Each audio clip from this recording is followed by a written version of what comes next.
Il n'y a pas de succès sans successeur et il n'y a pas de successeur sans formation. Grand merci Nabino population ya Mboka Congo, Boza Ebele, Liboso Etando pour assister na magazine politique en Lingala, le peuple d'abord, Parlement populaire, temple de la démocratie. Et si Kawa Pitokuta naka chaque lundi, mercredi et vendredi, je dis bien lundi, mercredi et vendredi en direct à partir il y a 16h pour Nakoso la bongo maï politique ici en RDC et puis dans le 24 communes il y a capitale, il y a Kinshasa et puis à l'extérieur de la RDC. Grand merci également la génération Le Peuple d'abord aux États-Unis d'Amérique, na Canada. Je vois la grande famille sous la conduite de mon ami d'enfance Ala Jimbaya, sans oublier également la grande famille génération Le Peuple d'abord en Allemagne, na Paris, na Belgique, na Angleterre, partout dans les 4 coins du monde entier. TV Moko Batuebele, moi na mapinga ndeko Richard Nawej, le soldat du peuple. Na la kakibino ke nakulata Sokoto parce que mboke ezali bongo na situation ya guerre. Toko bunda bongo na banguna na biso toyebi déjà Rwanda. Toko pointer du doigt te na bandeko mususu mais toko pointer du doigt na Rwanda. Grand merci na bino na ndenge boza ebele pour na assister na plénière ya mokolo alelo. Population babola comme d'habitude.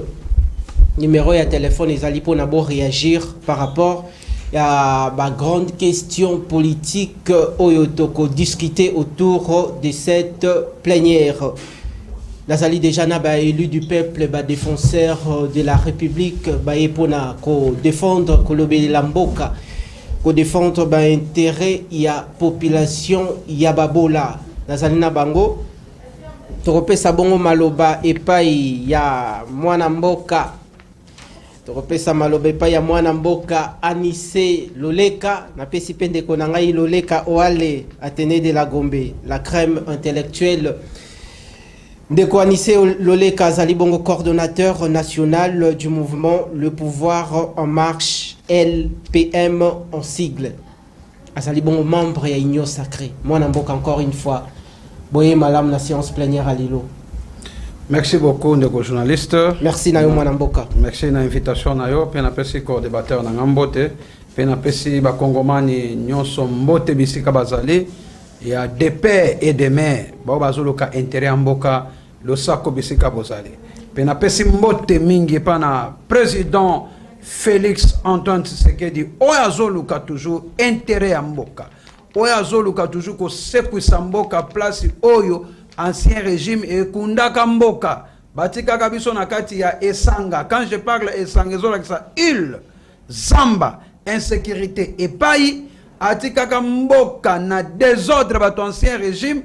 Président Félix Antoine Tshisekedi ayende kobongisa mboka, ayende kosekwisa mboka place au Kabila na bato na bakundaka yango. Peuple congolais topesaka confiance pa na président Félix Antoine Tshisekedi po ete mboka na biso ekende liboso. Allô peuple, ezali rubrique spéciale auto-réservée pour Nabino population à Babola. Beaucoup qu'on réagir via notre numéro de téléphone qui est affiché sur vos écrans par message Bobengate parce que émission Toza en direct. Allô peuple, Loba réagir par rapport tout est contribué par rapport il y a Oyo Yozo comprendre par rapport à la gestion Yamboka. La pesi bongo lisusu maloba et pas y a élu du peuple Mwanamboka Capres Kiwaka na ko rappelé azali bongo cadre na lingomba politique nouvel élan p communicateur nakati à la Moka encore une fois.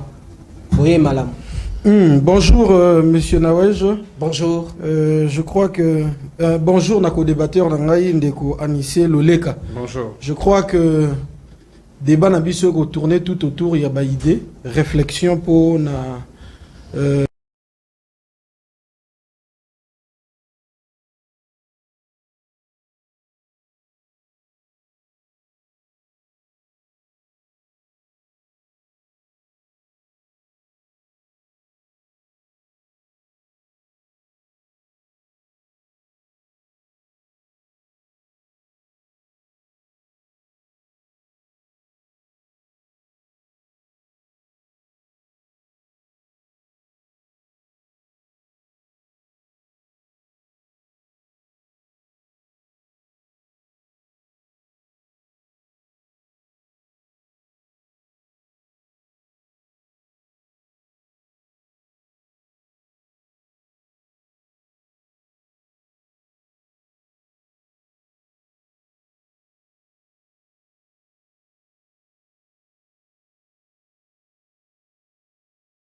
luka mboka na biso lelo RDC tozali na kati ya insécurité. Président Félix Antoine Tshisekedi a décrété état de siège pour l'intérêt ya mboka. Parce que état de siège a décrété qu'on a pour ainsi sa insécurité na kati ya mboka.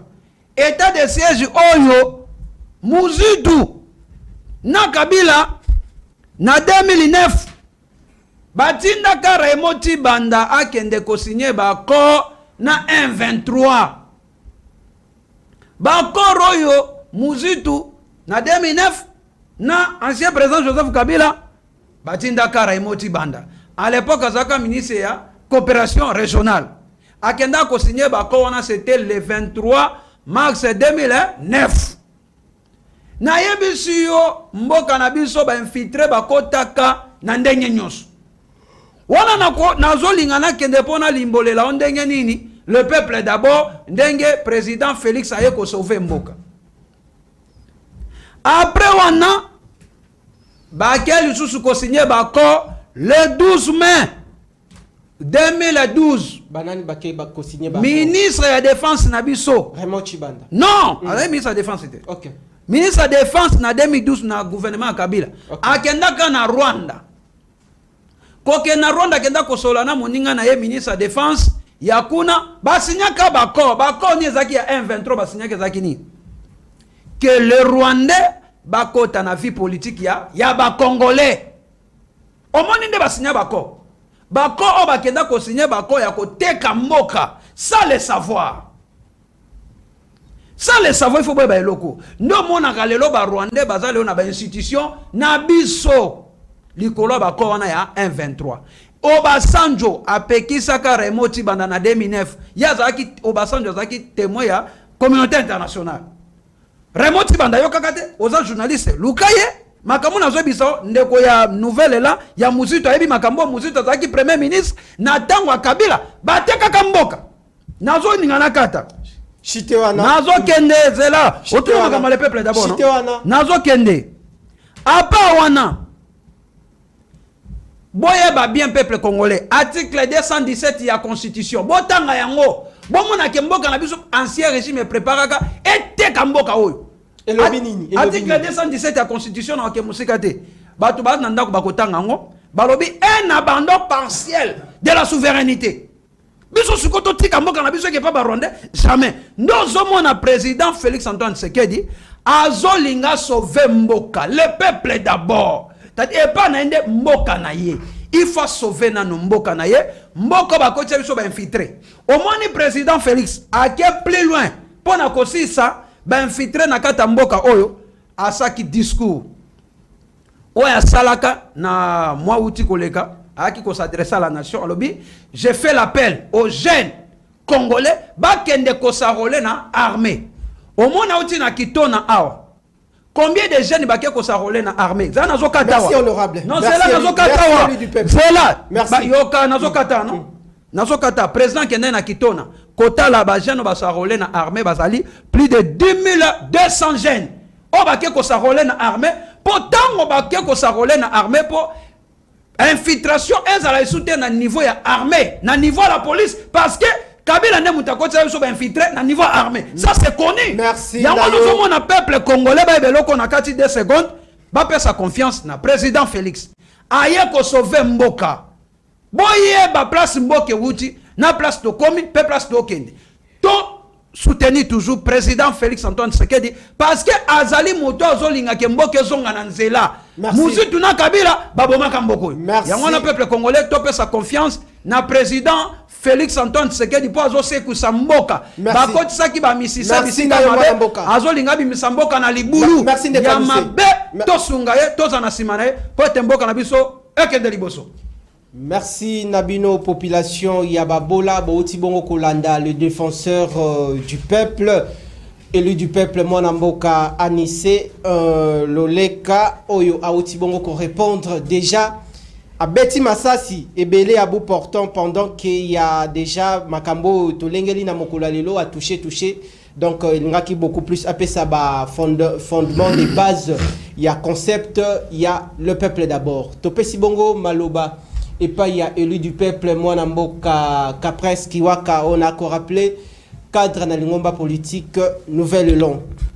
Ndeko bino bosali bongo na opposition lingomba politique na bino esa nouvelle long. Pour Nabino, comment on a le peuple d'abord. Est-ce que ça peut continuer son bon nombre de chemins? Pour Nabino, le peuple d'abord, il lingi kolobanini, bizarre état d'esprit nini, ba dirigeant Yamboka vis-à-vis la population, ba koki ko salanango, liboso la population babola. Merci Ndeko Nawesh, je crois que avant de scruter question na yoana de fond en comble, il faut d'abord na ça la recadrage na ba gesticulation éjaculatoire. Je crois que on a une formule magique pour la poste.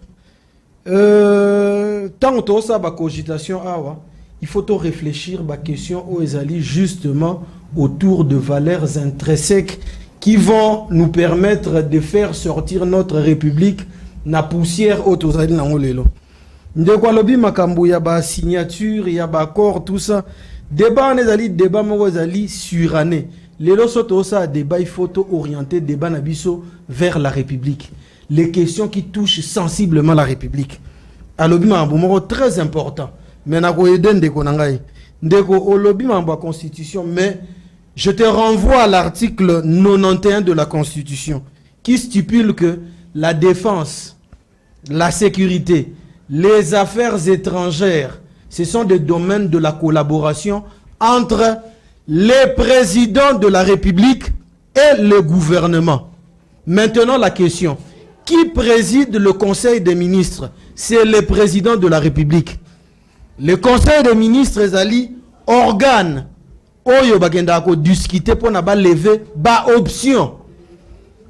Maintenant, l'article 83 de la Constitution stipule que le président de la République préside le Conseil supérieur de la défense. Donc, Moto Azalina primauté, il y a la question à défense et Zalinani, président de la République. C'est lui qui a la primeur, il y a question. Et si Toye Kosu qui s'appelle les compétences ou soit la compétence est d'attribution, ou soit sont d'attribution. Tant aussi que maintenant, quelle est la corrélation qui existe entre les premiers ministres en tant qu'individus et le gouvernement et le président de la République? Ce sont des questions au biseau, il faut se poser les lots. Donc, ce que mon ministre na gouvernement, na mokano o ebimi, justement, na discussion à conseil des ministres, ministre moko a keko signé document moko soit libanda ke o signé lo mobo, il faut y décision au outil na conseil du gouvernement, na conseil des ministres.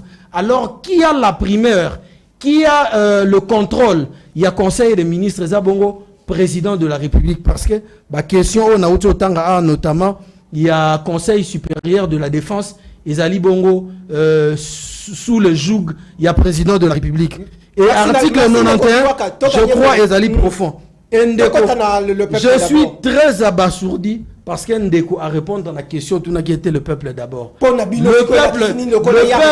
peuple d'abord suppose que le Congolais lambda au centre il y a ba politique na biso o nyonso to sala yangwana le peuple d'abord. Mais Ndeko a escamoté question ana pona aya ko sala ba théâtre nae. Naina belo mot très important. Avant to kota en profondeur, naina lo babou. Article 63 de la Constitution lobini. Et lobby que le respect des droits de l'homme n'a pas respect il y a la liberté fondamentale s'impose au pouvoir public et à toute personne. Bah lobby toute personne. Mais maintenant nouvel élan a outé Rosalana récemment a outé organisé meeting na Kanluka.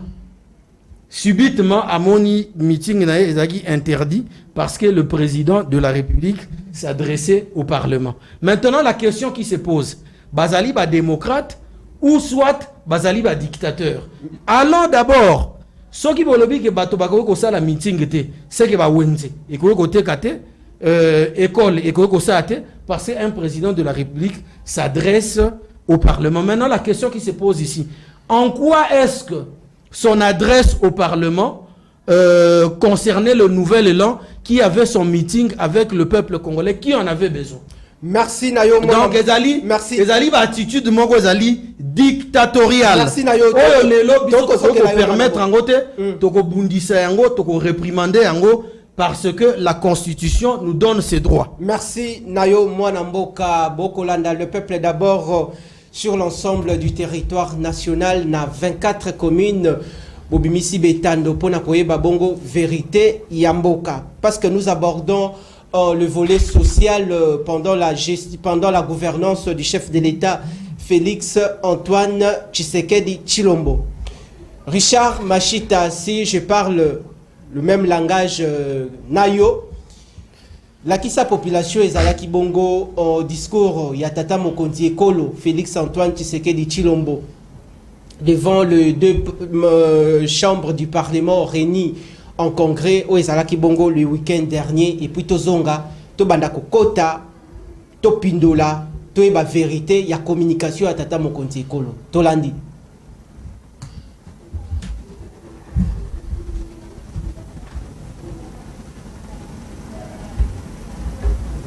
Pendant que élément et koya toko changer bongo toko pesa bongo maloba epai ya ndeko anise loleka ndeko anise to s'éterniser beaucoup plus te na kosala toilettage, je crois qu'au débatteur nayo auti koloba le peuple d'abord po na bango et la kisi bongo le peuple au centre de tout.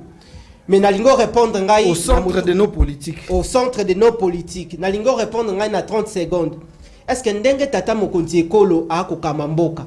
Est-ce qu'il place l'homme au centre de tout na gestion tote bokambinae ya mboka? Tokokota déjà touta ki bongo kolanda discours ya Tata Mokonzi Ekolo pona bino moko na union sacrée nini bo retenir o ezali na intérêt ya population ya babola. 3 minutes. Merci beaucoup ndeko journaliste Mutuno Tuni. Poni tege nona sana toilettage ya kolongola nanu mwa bosoto oyo ndeko otikolo. Poussana. OK. Ndeko tawabi le peuple d'abord, c'est-à-dire que non, mettez ou la jeunesse congolaise ou la population au centre de tout. Le président Félix Antoine Tshisekedi atia le peuple, c'est-à-dire Engumba, Mboka Mobimba, Likolo Makambo, Nyos. Na uti koloba, le Makambo insécurité o ezana kata mboka, président Lingasi Sango. Aouti ko restaurer diplomatie place oyo bato ancien régime babomaka yango. Président azo sala nyonso pona intérêt ya mboka na ye. Na olinga nazo nsapo ba ke président azo travailler pona peuple. Po bango bandai ko travailler pona ba intérêt personnel na bango. Ici je cite Muzitu. Wa zako ba ke a candidat au Kabila ba travailler 18 ans. Candidature na ye ko ezako déranger union sacrée. Non na bisio. Na ba candidat nyonso na otanga na Kabila, Muzitu, Matata Mponi, Moïse Katumbi, Martin Fayulu honorable. Bango nyonso na otanga na aucun candidat quelconque à combattre Félix Antoine Tshisekedi en 2023. Na on a été. Pas baza populaire. On est opinion ya union sacrée. Non. Ici je parle non, attendez. La population. Écoutez, ici je ne parle pas comme union sacrée. Non, ici je suis le coordonnateur national du mouvement Le Pouvoir à marche. On a joué Bissayo, Pekanga Yango. Le président Zoluka lelo intérêt à peuple congolais. TVA, na conseil des ministres, Banila Yango. Et ça c'est président Luka intérêt à peuple. O bilo ke bandai komata ba Thomson, Oyo Kabila na batone ba bimisaka TVA makamba lokuta po banyoko la peuple. C'est là na bimisa secret. Pardon, bimisa. C'est na bimisa. Bimisa mwana na la peuple. Bongo likambo ya ram ya ram. Oyo pepe ya kila régime na lingi kaka lokolo lobi TVA. O éclairer pe population ba bola likolo ya ram. OK, nazo kende ana. Matondo pusana. Lelo TVA ba longola yango. Ba nilango o ba yela biso kopa makamba TVA. Wani foyeba. Président Luka intérêt peuple te Léo ba Thomson ekiti te yende kwa nouvelle élan ya Muzitu. Ba soso ekiti na zanda zoso mangote. Yo tamboli na wenzo, tamboli na gambela, tamboli na zanda. Na zanda akenda tozo sa émission zanda za pembenya. Tolongwe wana. Lelo oye azo soutenir Muzitu. Insécurité za na kata est mboka. Ndeko. aux Congolais. Ababi le peuple d'abord. Il faut parler ce qui concerne la population. Moussou Talobani. Alors, à sa déclaration, Malobi, Toko Sala tout. Tu as instauré insécurité en Amboka pour t'empêcher d'investir Batika Koya Nakatamboka. On est ani. Moussou Tasaka campagne était que non, traite pas contre Amboka, il y a insécurité dans Katamboka. Les lorsque il y a insécurité dans Katamboka, Moussou a contribué à Ndambo pour un discours. Il y a un moutoka Moussou qui a senga que non, Bazou Balandela, Bakolande peut plus dans discours. Pour votre information, il faut savoir la différence entre un pays monocéphale et bicéphale. On y faut bango.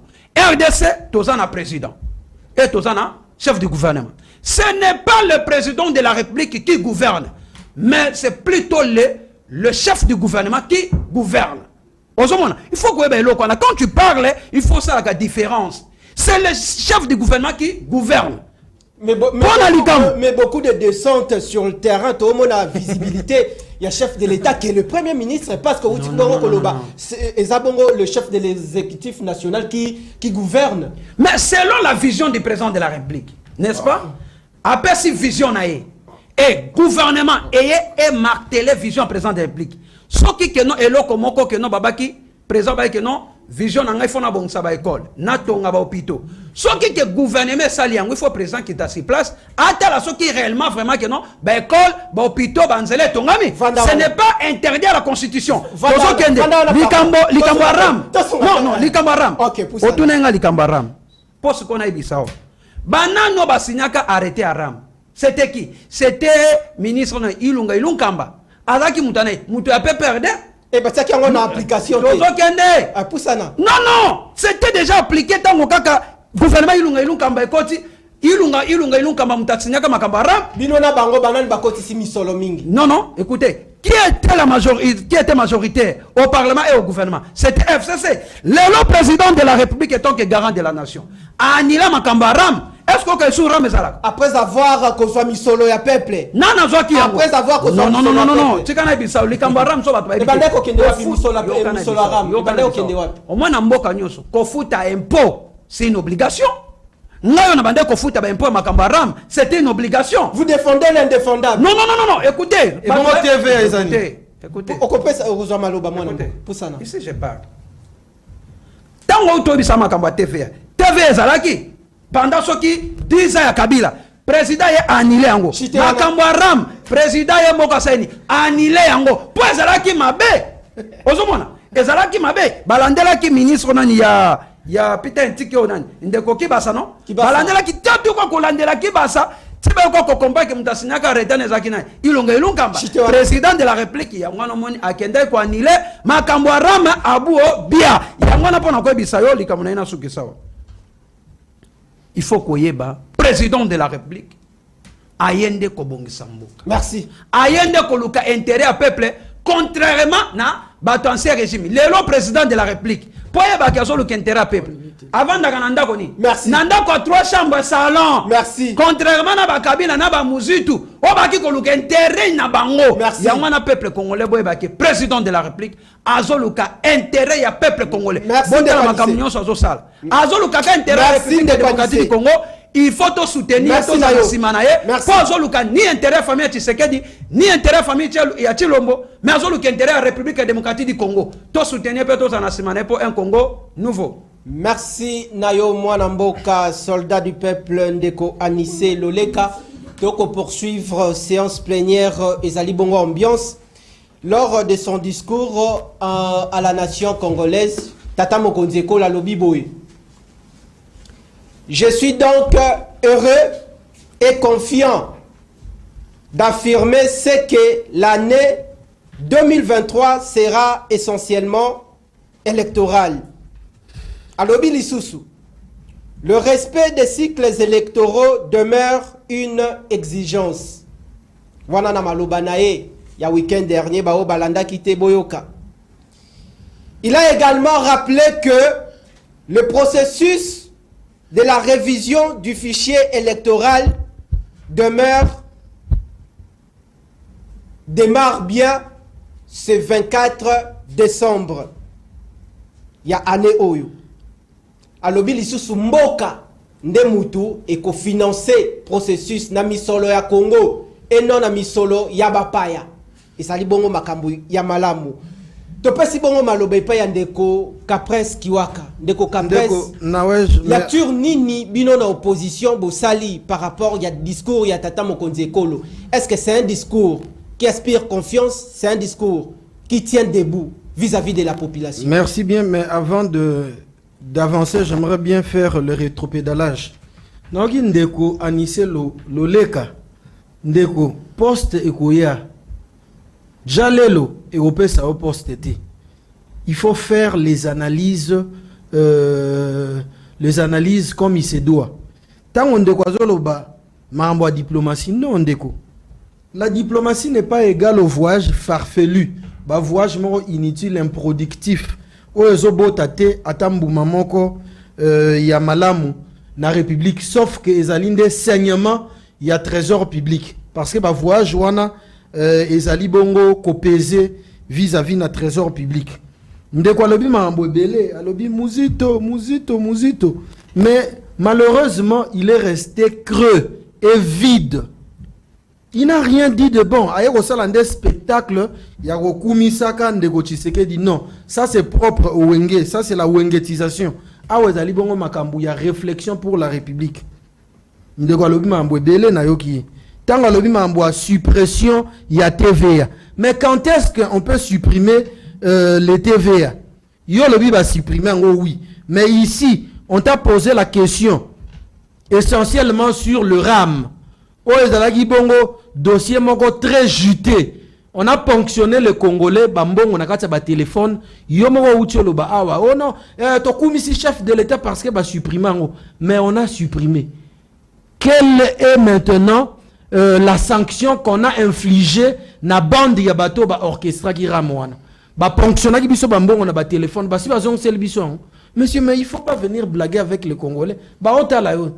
L'obiso que vous la candidat ou bien vous la jalelo pour ne pas passer au poste aux andengeni. Je te conseille, il faut vraiment effectivement abandonner chemin on a pas d'aller chemin on va aller périllé. Mais le bim envoie discours maintenant. Les discours là n'aspirent pas confiance. On connaît bien monsieur Tshisekedi, il est spécialiste au beau discours. Hein, bah discours ya malamu. Mais dans le fond, dans la faisabilité, na pratique, yango wanate tozali komona. Nyo sotu ndeko Félix ako sala boko. Je te dis, contredire hier. Je vais effectivement te donner les exemples. Mais nangina zonga nelo moro tuna kinga bino côté à opposition. Mais j'aimerais te dire ici, nous on n'est pas à l'opposition. Il faut pas faire des blagues avec des concepts. Vous avez la résistance. Biso tozana la résistance. Et je vais te le démontrer. Entre opposition et résistance. L'opposition, c'est lorsque Boké n'a pas élection. Peuple congolais, sali confiance. Na bande komususu ya ngambo, pesi bango majorité na parlement. Donc, c'est-à-dire majorité na parlement, na majorité présidentielle. Mais maintenant, bino bato Boké na exemple na droite ou bien soit na gauche, pesi bino minorité na parlement. Directement, Bokomi ba opposant, bozo se respecter mutuellement. Et vous serez à même capable de contredire le pouvoir en place par des idées. C'est ça l'opposition. Être capable de contredire les systèmes en place qui gouvernent par les idées contradictoires. Mais maintenant ici, ce n'est pas le cas. Le pouvoir en place est né effectivement par quiproquo. Babotami na volonté à population te. Bango moro ba yebi ndenge babotami. Donc par conséquent, le nouvel élan maintenant s'inscrit dans la logique de la résistance contre ces pouvoirs qui ne sortent pas des entrailles du peuple. Kayandeko Martin Fayulu qui constitue wapi na explication. Non, maintenant Kayandeko Martin Fayulu yépe effectivement azali na résistance à son opposition te. Parce que c'était lui qui était élu comme président de la République. Mais toyebi ndenge nini toyebi ndenge nini elekaki mon frère. Ba élection, il y a République démocratique du Congo, ça nous enseigne beaucoup. Maintenant par rapport il y a discours wana.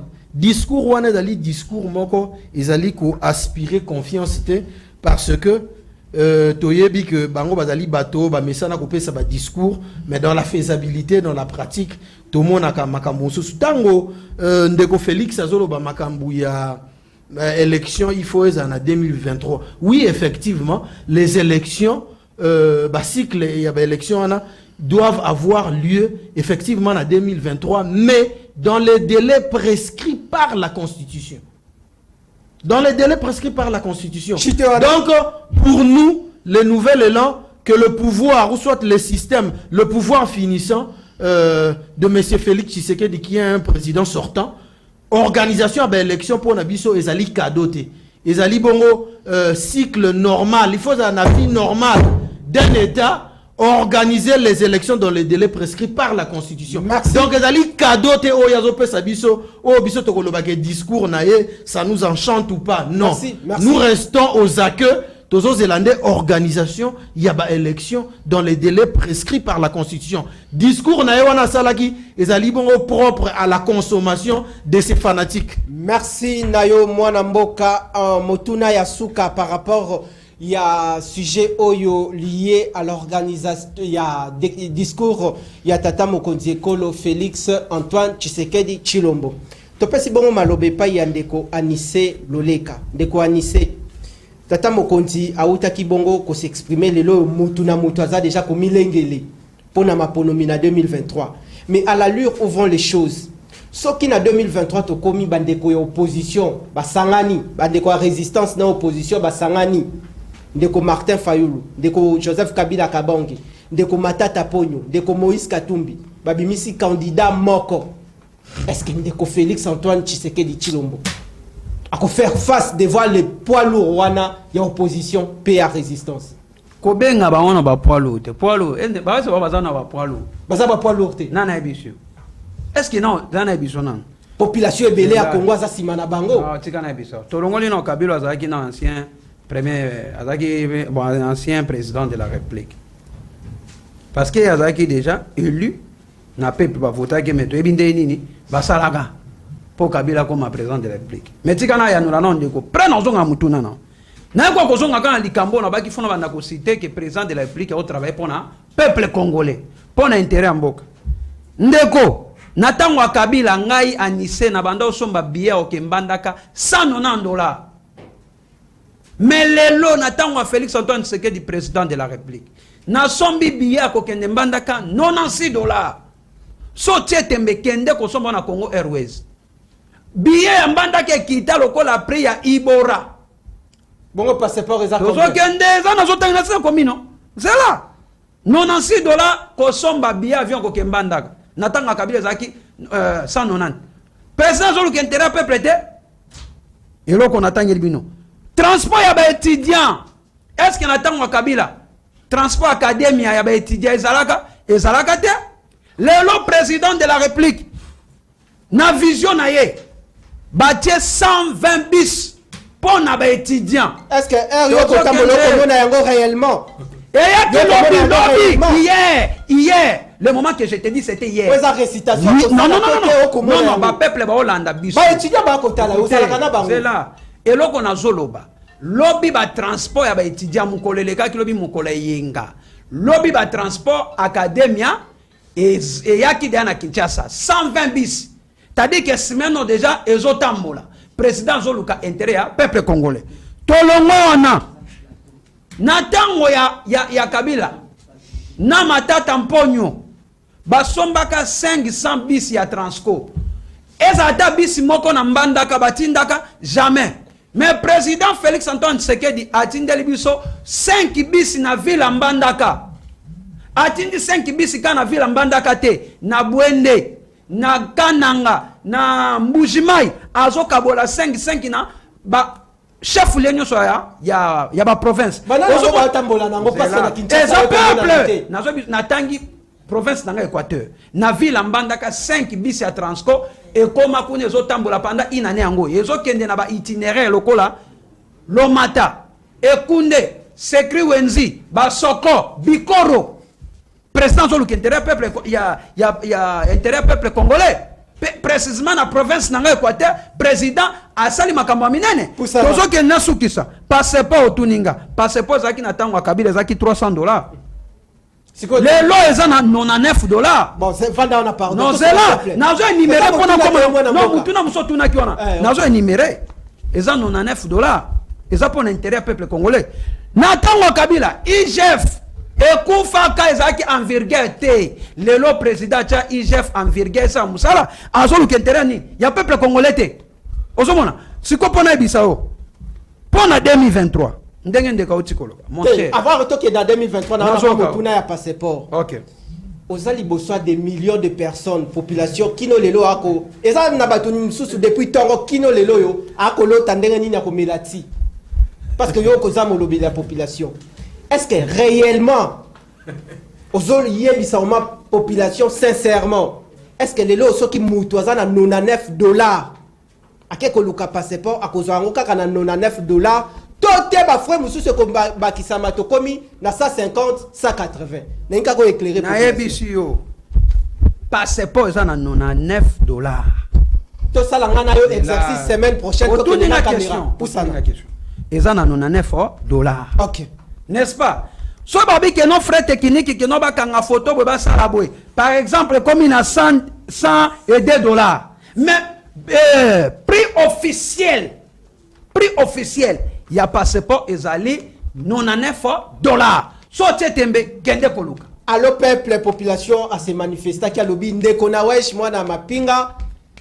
Même loi oyo na parlement populaire ba député ba défendre yango ba lobele yango ba autorité compétente.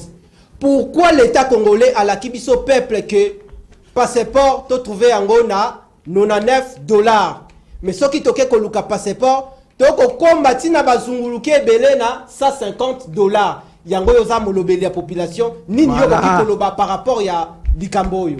Oui, ezali malamu ndengo tuni mutuna wana. Passeport prix officiel ezali $99. OK. Soki boke kuna ke bato ba ko senga bino ba prix mususu. Bwa kize bango. Wana za bato bazo travailler sous la vision du président de la République. Pona kota na makambo élection. Chitewana. Nazo bisayo ndeko na ngai ya muzito. Camarade.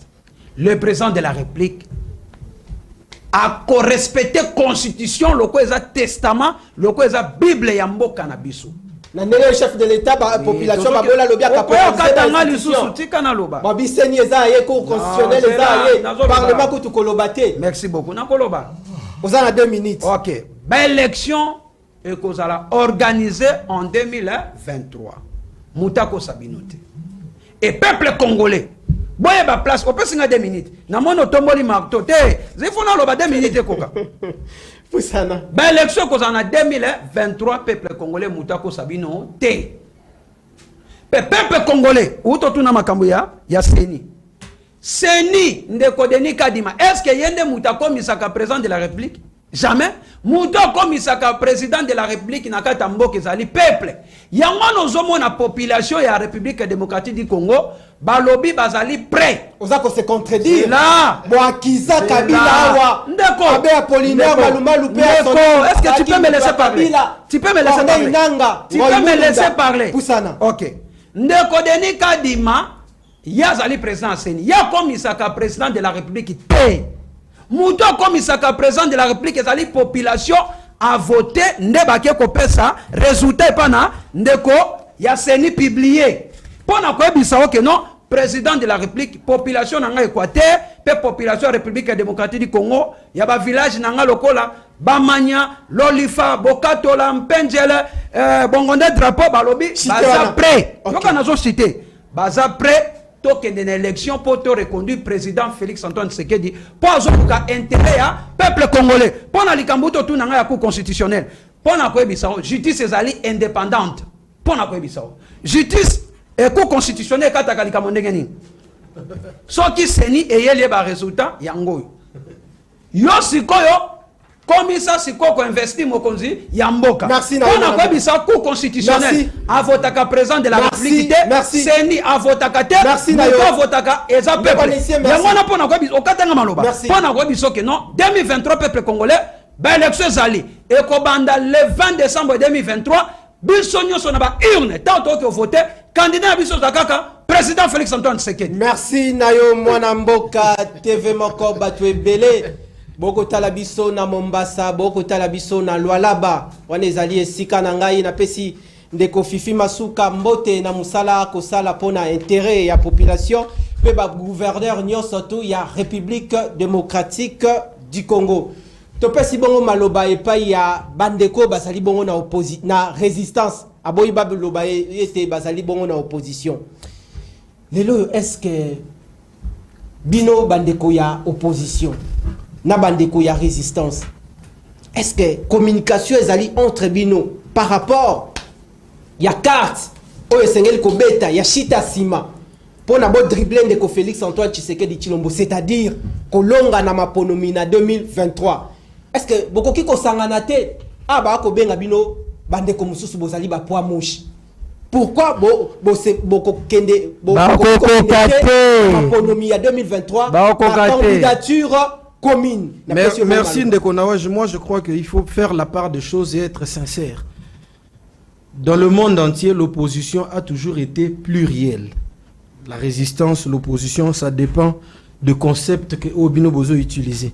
Mais Ndeko Loleka, Kulutu Ndeko Tshisekedi Félix, Ozoyoka Molobeli na yo Ndeko Loleka, Nasengi na yo, lokola ba nomination ici eleki déjà moi ebele. Bon nommé ata AT, administrateur et territoire naye.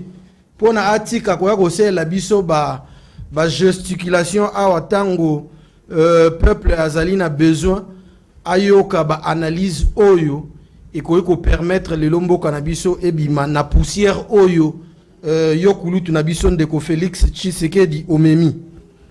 Ndeko alobi awa billet ya avion et commis non à lobby passeport et commis $99. Depuis quand? C'est du mensonge. Passeport sans aucune affaires étrangères au dépenser $170.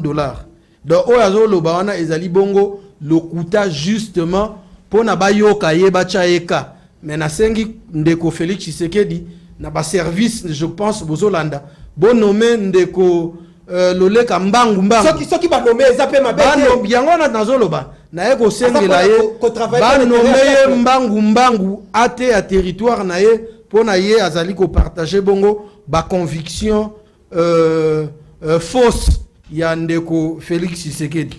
Donc alobi makambo ebele alobi ba biloko zo kita mendeko to ya dollar lobi batika ki on a combien? Tu es incapable de nous dire. Sac il y a semoule il y a 25 kilos. Oyezagi lobby na valeur il y a 15 000 francs. Mais les lots ils a bon na ba valeur il y a 60 000 francs. Est-ce que tu peux expliquer ça? Bidon il y a mafuta huile il y a 5 litres. Il y a l'huile il y a huile de palme. Aux ubongo ba sac il y a l'eau lobby ezaki na combien? Est-ce que tu peux avoir le courage de dire aux Congolais lobby ezaki combien? Ou bien aux oa osala kaka ba gesticulation yangwana na sengi ndeko Tshisekedi pardon bonomen ndeko mbangu ate à territoire Poussana candidature il y a opposition de manière claire. Ici ce n'est pas le lieu pour l'instant de venir non ce n'est pas le lieu de venir accoucher nos stratégies ici. Il faut aussi avoir la culture de faire la définition de l'opposition. L'opposition, ou soit l'opposition pour le nouvel élan, c'est justement la capacité requise il y a qu'au contredire idée en place oyo ezali ko gérer pays par ba idée yamakasi le lenge mwana mboka Adolphe Muzito asalaka soko zui ba tribune na e de 1 tina 29 lelo ezali na moto moko te. Nous mettons la main à couper ezali na moto moko te ameka ko contredire sur le plan de la gouvernance justement car en terrain il y a ba idée.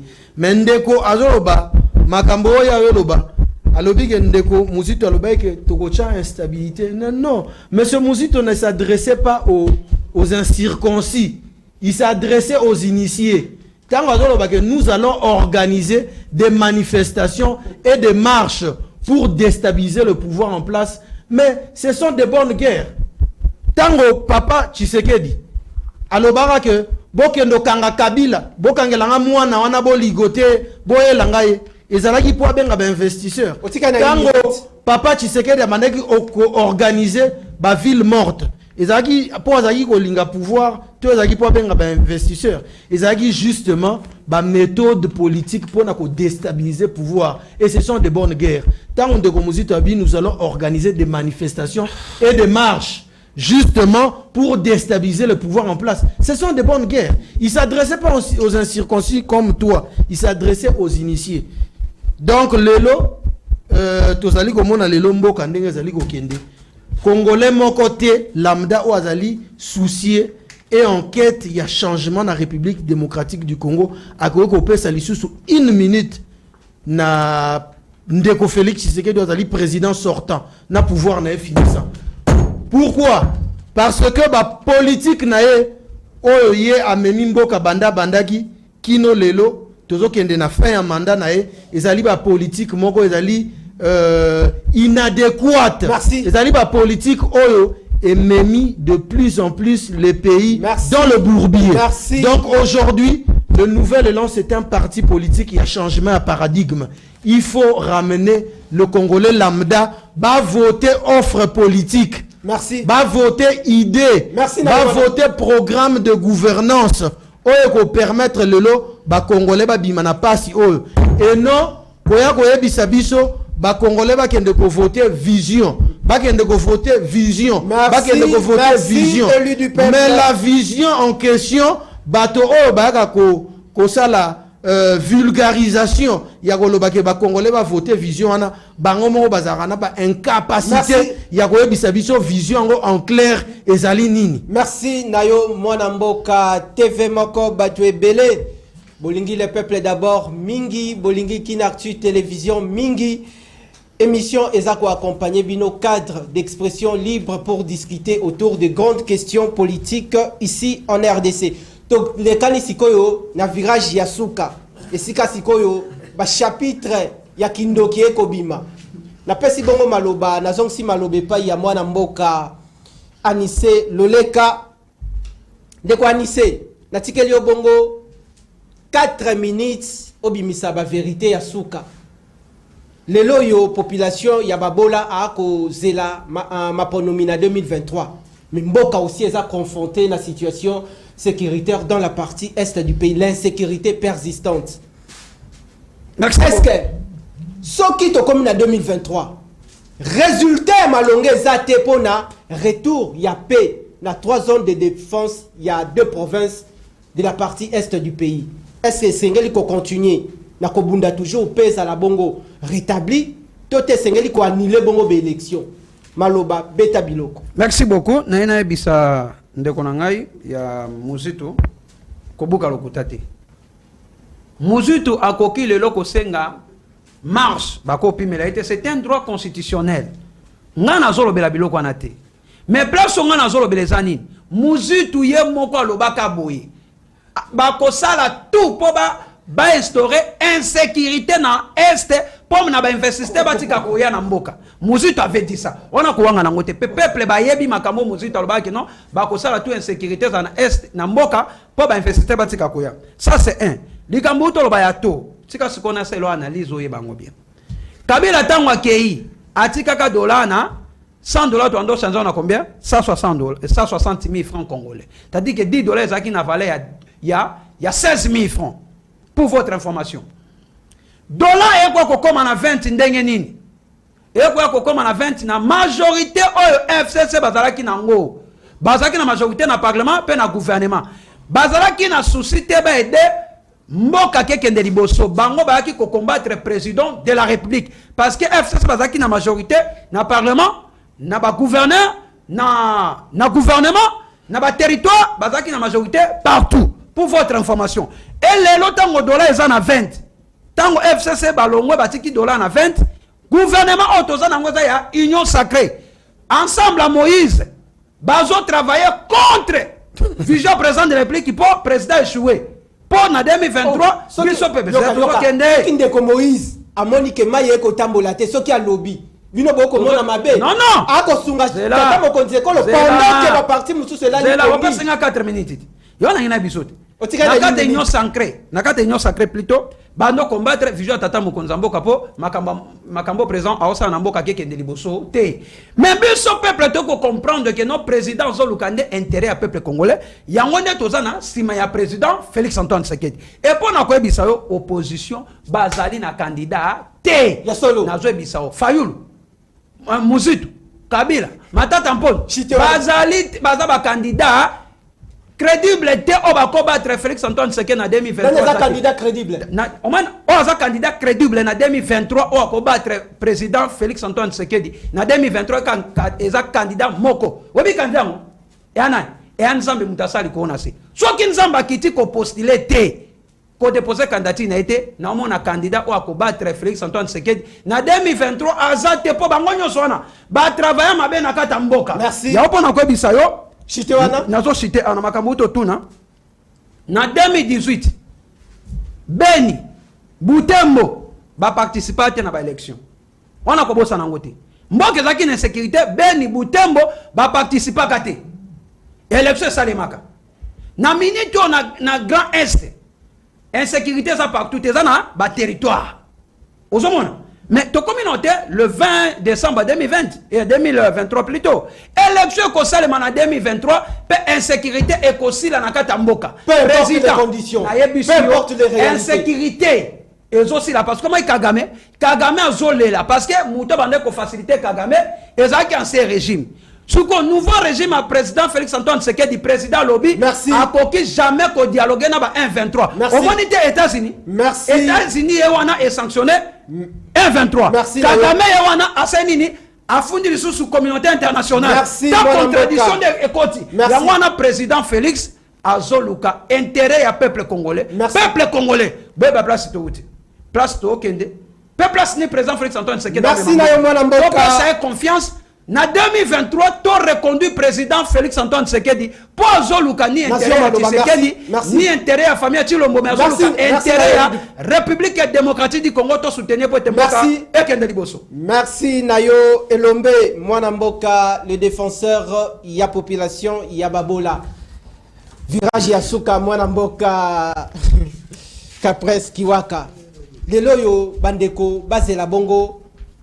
Libala, il y a Solo, il y a Bosembo entre Adolphe Muzito, Nandeko Martin Fayulu, Namaponomi. Oh, Basaraka déjà. Par rapport aussi merci beaucoup. Je pense que je cogite qu'il y a à peine 4 minutes. Donc on a 4 minutes où on a une perturbation, donc il faut me laisser tirer. Poussana. Mais Koko s'endette, hein? Pardon. Osama Lobatemo. Merci Nayo. Ok. Malheureusement, Bisote Mututo Osala. Autosatisfaction pour tous se juger. Bato ba ota la biso bangonde mutu ba jujaka. Na oki ndeko alobi awa. Ndeko moni masturbation intellectuelle eza eloko moko mabe et ça la rake un moment donné cerveau ya mutu et comme na atrophie et comme mukie moyen ko raisonner malamu oza susute. Ndeko alobi FCC azalaki na majorité na parlement. C'était on a constaté comment est-ce que Bino bato boana pouvoir. Loi et lobby na bino boé. Ce qui organisation, ce qui est aussi ici ba élection, on constate la majorité que lorsque on désigne, ce qui va désigner effectivement, ba benga yenani terme yango ezali go échapper, ce qui va désigner moto o azali bongo habilité ya ko dénicher majorité na parlement. Mais bino bosala ki yango na miracle nini pour bozaki na ndeko Kabila na FCC ndeko Kabila akomaki na majorité sans travail ya moto azali habilité ya ko constater majorité na parlement. Mais Kabila yo koma na majorité na parlement ya FCC bino bozui bongo présidence to suite non écoutez alors on dit que to suite population Attendez, c'est moi qui ai la parole. C'est moi qui ai la parole. C'est moi qui ai la parole. C'est moi qui ai la parole. Alga perturber émission. Non, je ne peux pas. Attendez, c'est moi qui ai la parole. C'est moi qui ai la parole. Soyez éduqués. Ne parle pas, soyez éduqués. Donc, les Congolais va se contredire. Bapesi Ndeko Kabila, majorité na ba député, Bapesi Ndeko Tshisekedi, présidence de la République. Voilà. Non, Kabila nde asalaka loka population evotaka président Félix. Mais Kabila appliquaka la majorité na parlement. Nous connaissons tout ça. Nous connaissons. Non. Soyez éduqués. Sikoyo, majorité ezaki à FCC. Mais Sikoyo, quel est le mécanisme au cours de la législature Ndeko Félix Tshisekedi a comme la majorité. Donc, vous avez acquis la majorité par la voix des espèces sonnantes et trébuchantes. Vous pouvez si palissade, vous pouvez si 21. Mais quand ça vous que vous allez toi et Moutazo Sala, même manière, dans le monde, Moutazo Sala abonné dans les foutas, abonné dans les foutas. On peut ça Moutazo. Donc, les alliés, pardon de Capres, tu respecté population Babola, vous avez suivi à travers le monde, tu respecté peuple. Dans le sens où on a respectabilité, na témoignage. Merci beaucoup. Tu commis déjà na Anissa komi agité a perturbé émission na souka et justement pour la ligne qui na bombardier émission le peuple d'abord maintenant nous nabino